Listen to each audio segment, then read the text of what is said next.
a sort of community amenities that we all support.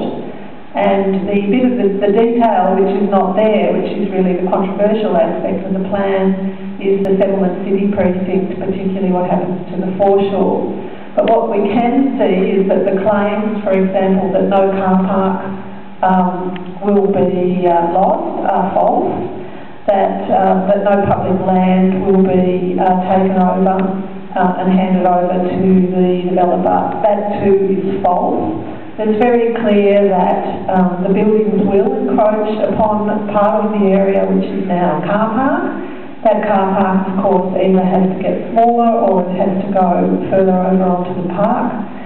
So I think that, and of course, the detail of the settlement city precinct is not available.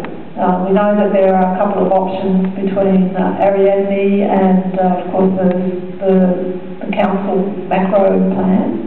And I think that we should all be very reluctant to be too enthusiastic about the notion that some trees will be planted, which of course are a good thing, when we haven't seen what we have to give up in return. And we certainly have no idea of the impact that it's likely to have on the environmental values of the river at that point, which are quite significant. Some of us heard about the impacts on the dolphin population, on the seagrass beds, on the need to dredge the river, on the fact that half the river is going to be taken over by a marina, on the birds that have migrated from the other side of the world, whose habitat is rapidly disappearing.